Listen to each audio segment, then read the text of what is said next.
बहुत ही प्राचीन यानी उसी समय का जब लव कुश ने शिक्षा ग्रहण करी और माता सीता ने वहां वनवास के समय वास किया, ऐसे पवित्र स्थान से ये ज्योति चल करके आई है, जिनके सौजन्य से आई है। ऐसे उस कमेटी के महानुभाव हमारे श्री सुरेश जी ताली बजाकर उनका स्वागत करेंगे। इनके नेतृत्व में संपूर्ण रामला कमेटी ने ये श्रेष्ठ कार्य किया है, जो वहां से चलकर अखंड ज्योत हमारे यहाँ तक पहुंची है और ये बहुत स्थानों पर गई है, यानी कि पुराना में इसके नून के अंदर गई है, नंदिना में गई है, झट्टा में गई है, उजीना में गई है, नून में गई है, गुड़गांव के बहुत सारे स्थानों पर गई है। तो फिरोजपुर झट्टा के अंदर बहुत सब जगह बहुत बड़ी शोभा यात्राएं निकली है, यहाँ भी शोभा यात्रा निकली थी। तो कहने का मतलब इसका उद्देश्य एक ही है कि प्रभु श्री राम के जन्म से पूर्व 10,000 वर्ष पूर्व 10,000 वर्ष पूर्व जिस महापुरुष ने रामायण की रचना करके रख दी, ऐसे प्रकार दृष्टा भगवान वाल्मीकि जी, जो प्रभु श्री राम के आराध्य देव थे, जिनके ही मार्गदर्शन में उन्होंने संपूर्ण लीला रची और धर्म का रक्षण किया, राष्ट्र का रक्षण किया, संत महात्माओं की पीड़ा को हरा, ऐसे प्रभु श्री राम के आराध्य देव भगवान वाल्मीकि जी को कोई एक ब्राह्मण या समाज के नहीं हो सकते, वो समस्त हिंदू समाज और सनातन के होते हैं। इसलिए उनका सम्मान सर्वोपरि है, इसका ये कार्य किया जा रहा है। हम सब आपस में अपनी एक ही मातृभूमि के सपूत हैं, कोई छोटा नहीं है, कोई बड़ा नहीं है। सनातन के अंदर कभी जाति पात का कोई भेद नहीं रहा। भगवान राम की जो लीला है ये प्रत्यक्ष उदाहरण है कि चाहे बिल्ली के बेर झूठे खाए हो, चाहे निशान राज की बात हो, चाहे केवट की बात हो, चाहे गिरिराज की बात हो, कहने का मतलब ये है वनवासी हो, गिरवासी हो, सबको उन्होंने गले मिल करके सबको समान रूप से, कोई छोटा नहीं है, कोई बड़ा नहीं है। और जो पहचान करी उन्होंने अच्छे बुरे की, वो गुण दोष के आधार पर करी। आप सोचो, रावण से बड़ा आज तक दुनिया में कोई विद्वान नहीं हुआ, लेकिन रावण का क्या हुआ भाई? दुष्ट था, राक्षस था, कर्म गलत थे, इसलिए महान होते हुए भी उसका हश्र ये हुआ, भगवान राम ने उनको सुरपुर को पहुंचाया और दशहरा के दिन उसका हम पुतला दहन करते हैं।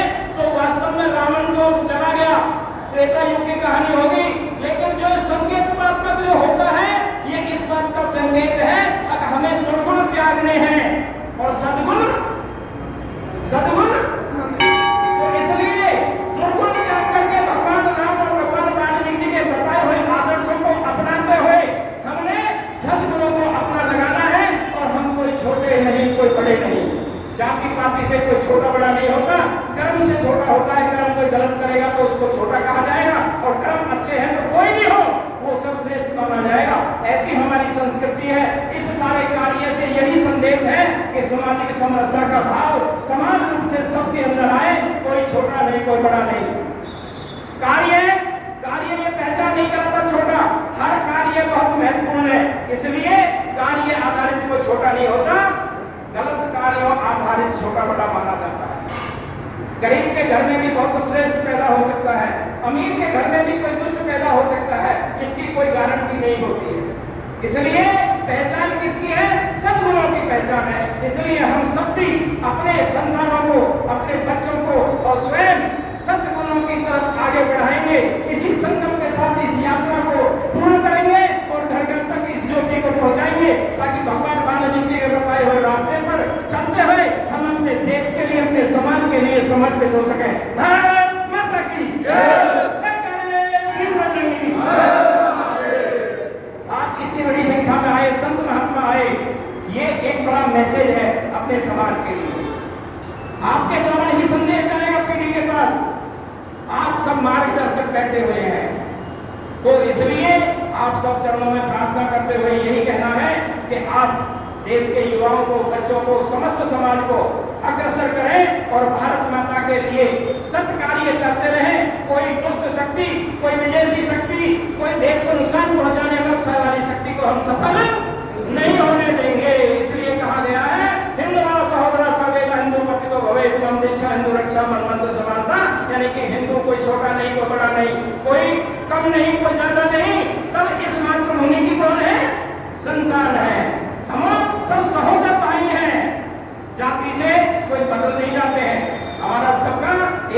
पहले हैं और हम एकमात्र भूमि की संतान हैं, उसी का वंदन करते हैं। और भगवान राम भी इसी में जन्मे, भगवान वाल्मीकि जी भी इसी के अंदर जन्मे, और समस्त देवी देवता जो यहाँ पर धरती का आकर विचरण किया है, उन्होंने इस मातृ भूमि का गुणगान गाया है। इसलिए हम कहते हैं भारत माता की जय, भारत माता की जय। तो इसी प्रार्थना के साथ आप सबका पुनः अभिनंदन।